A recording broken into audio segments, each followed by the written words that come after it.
Hi guys, thanks for checking the video out. Steve Buzza here, and what a weekend of golf. So we had the Irish Open on the European Tour, where Jon Rahm kind of came blitzing through the pack on the Sunday, and then Matthew Wolff, he won the NCAA Championships about a month ago. He's on the PGA Tour, the 3M Open, an inaugural tournament. So the first time they were playing at the TPC Twin Cities, and his first time win. So crazy good to watch, and birdies and eagles galore.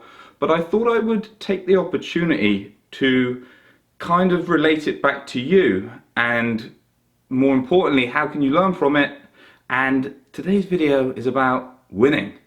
And I'm using this person as an example, and I have a lot of respect for him, so please don't comment that I'm being mean. But Rafa Cabrera Bello got in the situation to win, and then you could kind of see it in his demeanor. He just didn't feel comfortable, and as a result his performance dropped, and it's kind of what led to Jon Rahm actually in the end having a couple shot lead and actually looked very easy winning come the end.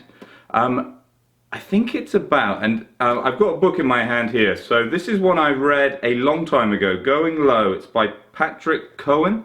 You might not have heard of him, but he is a psychologist, and he actually worked under Bob Rotella. So when he did his PhD, Bob Rotella was his supervisor. So you've probably heard of Bob.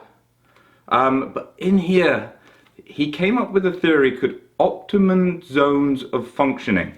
And what it suggests is people have got kind of an area where they expect to be, and they feel really comfortable being there. And it works both ways. So when you're doing really well, sometimes you put the brakes on and your performance drops back.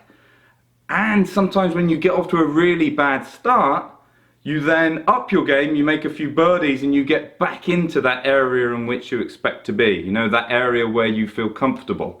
I think a great example to relate it back to the club golfer is you have a great front nine one week, and then it all falls apart on the back nine.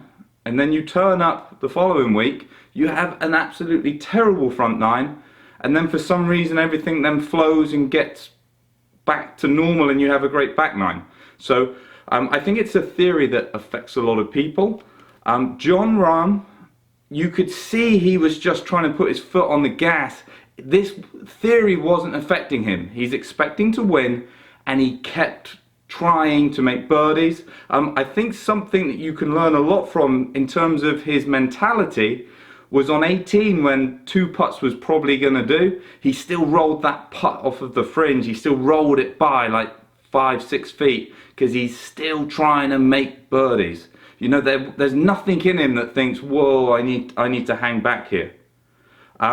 Matthew Wolff hasn't been on the PGA Tour for very long. I think it was his like 4th or 5th event, but he spent time in the college system learning how to win. So again, he just kept his foot down on the gas. Rafa, unfortunately, and I think he can change this, but Rafa is the golfer, beautiful swing, everything looks like he should win loads, and in the moment he just hasn't won as many as he should. So this isn't about Rafa not doing it. It's like, what can we learn? How can we change it? So this is a good book, and there's obviously lots of books out of there. You can like visualize, trying to get yourself in the moment. I think you need to practice ugly, so you need to put loads of pressure on yourself when you're practicing. And sometimes when we practice in an environment that's nice and safe, when you get in the moment, that pressure kind of gets to you. And then this last one, and this is something that I've kind of learned through experience, is when you have a really bad round going, try on the last 3 or 4 holes to put in your max effort and really push yourself, not so much on score, but on commitment, and really focusing and trying as hard as you can. Because the answer isn't in the outcomes and the scores, it's how you can control yourself and how you can apply yourself. And I think, and this is what I found, especially when I first turned pro, is when I've got a round when I know I'm not getting paid and I know I've had such a bad first 12, 13 holes I want to go in, if I can switch it on then and really work hard, when I'm then in the moment to win, or when I'm in the moment to really get a good score going, I can really focus because I've trained myself to do so. So, congratulations to the guys that won. Unlucky to Rafa, and unlucky to Robert Rock. What a fantastic Saturday performance. And I think Rafa, he keeps putting himself in the situations, and I think he would have learnt a lot from it. He's got a good coaching staff behind him. Maybe, just maybe, the Scottish Open next week or the Open the following week might be his week. But get some comments down below.